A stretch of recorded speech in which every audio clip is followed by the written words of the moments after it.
Mobile addict ஆகுறதுக்கு மொத்தம் 5 psychological reasons இருக்கு. அதுல பாஸ்ட் 2 வீடியோஸ்ல 2 ரீசன் என்னன்னு பார்த்திருந்தோம். அதுக்கான தேர்ட் ரீசன் என்னன்னு ப்ரோட்ட கேட்டு தெரிஞ்சுக்க போறோம். ப்ரோ, தேர்ட் ரீசன் என்ன bro? Social validation and the comparison trap. Bro, ரீசனே புரிய மாட்டேங்குது. இல்ல வேர்டு பெருசா இருந்தா சொல்லுங்க ப்ரோ. அப்படின்னா என்ன? அதாவது பொதுவா நம்மளுடைய மனசு மற்றவங்க பாராட்டணும் அப்படின்னு எதிர்பார்க்கும், மற்றவங்க நம்மளை அங்கீகரிக்கிறதுக்காக ஏங்கும். இது இயல்பு வாழ்க்கையில எல்லாத்துக்கும் இருக்கும். இப்ப ஒரு மொபைல் எடுத்து நம்மள போட்டோ எடுத்து நம்ம அதை ஸ்டேட்டஸாவோ போஸ்டாவோ போடும்போது மற்றவங்க அதை லைக் பண்ணாலோ அல்லது அதை பத்தி ஏதாவது ஒரு பாசிட்டிவா கமெண்ட் பண்ணாலோ அந்த நேரத்துக்கு ஒரு சின்ன சந்தோஷம் கிடைக்கும். அந்த சந்தோஷம் நிஜ வாழ்க்கையில இருக்கக்கூடிய சந்தோஷத்தை விட அதிகமா இருக்கு அப்படின்னு சொல்லி மனசு ஒரு பெருமிதம் கிடைக்கும். ஓகே, நமக்கு நம்மள ரசிக்கிறாங்க எல்லாரும் அப்படின்ற ஒரு பெருமிதம் வரும். ஆமா, அதுக்கப்புறம் அதே எதிர்பார்த்து மறுபடியும் போட்டோ போடுறது, ரீல்ஸ் பண்றது, இது மாதிரி பண்ண ஒரு கன்சிஸ்டன்சியா ஓகே நம்ம அத இவ்வளவு பேர் ரசிக்கிறாங்களே நம்ம இத ஒரு வேலையா பார்ப்போம்னு ஆரம்பிப்பாங்க. ஆமா, ஏன் இது பண்ண ஆரம்பிக்கிறாங்கன்னா நிஜ வாழ்க்கையில நிறைய பேரை பாராட்டுறதே இல்ல. இப்போ ஒரு நல்ல ஒரு சட்டை போட்டு வந்தாலும் நிறைய பேர் இல்ல ப்ரோ, பொதுவா சொல்லணும்னா யாருமே யாரையும் பாராட்ட மாட்டாங்க. கேட்டா டைம் இல்லைன்றாங்க. உண்மையிலே யாராச்சும் ஏதாச்சும் பண்ணா பாராட்டணும். இது இந்த வீடியோல சொல்லணும்னு தோணுச்சு. நீங்க சொல்லுங்க. ஓகே, இந்த மாதிரி பண்ணணும். இப்ப நம்ம சோசியல் மீடியா அப்படின்றப்போ லைக் அவங்க எதுக்கு வேணா போட்டிருக்கலாம். நம்ம நல்லா இருக்கோன்றதுக்காக போட்டிருக்கலாம், ட்ரெஸ் பிடிக்குதுன்னு போட்டிருக்கலாம், ஒருவேளை சும்மா ஃப்ரெண்டு போஸ்ட் போட்டிருக்கானே ஒரு லைக் போட்டு வைப்போம்னு கூட போட்டிருக்கலாம். ஆனா நம்ம மனசு அதெல்லாம் பார்க்காது. அவங்க லைக் போட்டாலே நம்மளை விரும்புறாங்க, நம்ம போட்ட போட்டோவை லைக் பண்ணிருக்காங்கன்னா அப்ப நம்ம நல்லா இருக்கோம், அந்த மாதிரி ஒரு எண்ணம் வர ஆரம்பிக்கும். இப்ப இந்த ஒரு சோசியல் அப்ரூவலை தொடர்ந்து தேவையா கருத ஆரம்பிச்சிரும். எப்படி நமக்கு ஒவ்வொரு விஷயம் சாப்பாடு தேவை, தூக்கம் தேவையோ அதே மாதிரி மத்தவங்க நம்மளுடைய போஸ்டர் லைக் பண்றதும் ஒரு தேவை அப்படின்னு நம்மளுடைய மூளை எதிர்பார்க்க ஆரம்பிக்கும். ஆமா, ஏன் இப்படி எடுத்துக்கும் அப்படின்னா சாப்பிடும் போது நம்மளால எனர்ஜியா இருக்க முடியுது அப்படின்னு நம்மளுடைய மூளை எடுத்துக்கும். அதே மாதிரி நம்ம தூங்கும் போது அடுத்த நாள் நம்மளால ஃப்ரெஷ்ஷா இருக்க முடியுது அப்படின்னு நம்ம மூளை எடுத்துக்குது. அதே மாதிரி தான் இந்த மாதிரி லைக் பண்ணும்போது நம்ம சந்தோஷமாகறோம். அப்ப நம்ம சந்தோஷமாகணும்னா மத்தவங்க நம்மள லைக் பண்ணணும், அதுக்கு இந்த போஸ்ட் எல்லாம் போடணும். இந்த மாதிரி இந்த சோசியல் அப்ரூவலை ஒரு நீடா நம்மளுடைய மூளை பார்க்க ஆரம்பிக்கும். இப்பதான் என்ன நடக்கும்னா டிஜிட்டல் செல்ஃப் ஒர்த்துக்கு உண்டான ஒரு டிராப்ல போய் அவங்க மாட்ட ஆரம்பிப்பாங்க. அதாவது இப்ப நீங்க தொடர்ந்து போஸ்ட் போடும்போது முன்னாடி போட்ட போஸ்டுக்கும் இப்பக்கும் லைக் குறைய ஆரம்பிக்குதுன்னு வைங்க. ஆமா, கொஞ்சம் கொஞ்சமா ஒரு வருத்தம் வர ஆரம்பிக்கும். அதை வச்சே உங்களுடைய வேல்யூவை நீங்க நிர்ணயிக்க ஆரம்பிப்பீங்க. அது எப்படி ப்ரோ? போட்டோக்கு லைக் போடுறதுக்கும் நம்ம வேல்யூ எப்படி ப்ரோ குறையும்? எப்படின்னா இப்ப நேத்து போட்ட போட்டோக்கு ஒரு 30 லைக் இருக்கு, இன்னைக்கு போடும்போது வெறும் 5-6 லைக் தான் இருக்குன்னா மனசு அதை எப்படி எடுத்துக்குன்னா ஒருவேளை இதுல இருக்கிற ட்ரெஸ்ஸோ அல்லது நம்ம கொடுத்துருக்கிற போஸோ அது சரியா இல்லையோ அப்படின்னு சொல்லி நினைக்க ஆரம்பிக்கும். அப்ப அப்படி நினைக்கும் போது அப்ப அந்த ட்ரெஸ் தான் நல்லா இருக்கா, அப்ப அது மாதிரியே நம்ம போடணும், இது போடக்கூடாது, அப்ப அந்த மாதிரி ஸ்டில் தான் கொடுக்கணுமா, இந்த மாதிரி நம்மளுடைய மூளை அந்த ஒரு டிராப்புக்குள்ள போய் மூழ்க ஆரம்பிக்கும். அப்ப என்ன நடக்கும்னா அடிக்கடி போனை எடுத்து இப்ப லைக் வந்திருக்கா, இப்ப எவ்வளவு லைக் இருக்கு, இப்ப எவ்வளவு ஷேர் பண்ணிருக்காங்க, ஏதாவது பாசிட்டிவா கமெண்ட் வந்திருக்கா அப்படின்னு சொல்லி மறுபடியும் போனை எடுத்து பார்க்க ஆரம்பிப்பாங்க. ஸோ இப்படி நீங்க ஒவ்வொரு முறையும் இந்த மாதிரி பண்ண ஆரம்பிக்கிறீங்கன்னா உங்களுடைய செல்ஃப் ஒர்த்து நிஜத்துல இருக்கிறத விட டிஜிட்டலா என்ன இருக்கோ அதுதான் ஒரிஜினல் அப்படின்னு சொல்லி நினைக்க ஆரம்பிச்சிருவீங்க. ஸோ இப்படிதான் இந்த டிராப்ல மாற்றுறது. அதுலயும் குறிப்பா சொல்ல போனா சோசியல் மீடியாஸ் ஒரு விஷயம் நல்லா சோசியல் மீடியாவை ரன் பண்றவங்களுக்கு தெரியும். இப்ப நான் இன்னொன்னு சோசியல் மீடியா வச்சு கேட்க வந்தேன், நீங்க சொல்லுங்க, நான் அடுத்து கேட்கிறேன். என்னன்னா இப்ப சோசியல் மீடியாவை பொறுத்த வரைக்கும் மனிதர்கள் மக்களுடைய அதான் மத்தவங்களுடைய பாராட்டை எதிர்பார்ப்பாங்க. நிறைய பேர் நம்மளை பார்க்கணும், லைக் பண்ணணும்னு விரும்புவாங்கன்னு தெரியும்.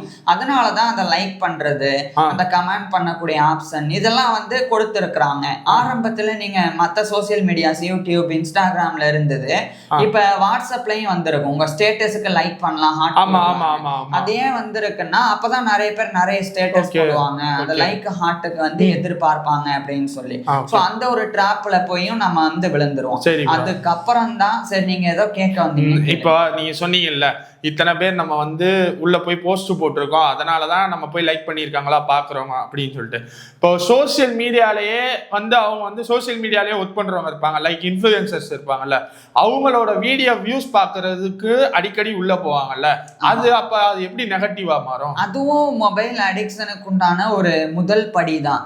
ஏன்னா இப்ப ஒரு முறை பாக்குறது, இப்ப நம்ம எதுக்கு அந்த வியூஸ் எல்லாம் பார்ப்போம், எவ்வளவு வியூஸ் போயிருக்குன்னு. நமக்கு ஓப்பனா சொல்லணும்னா பணத்துக்காக தான் நம்ம பார்க்கறோம், எவ்வளவு பணம் வரும் இத வச்சு அப்படின்னு. ஆனா உங்களுக்கு இன்னைக்கு போட்ட வீடியோக்கு இன்னைக்கே பணம் வரும்னா கிடையாது.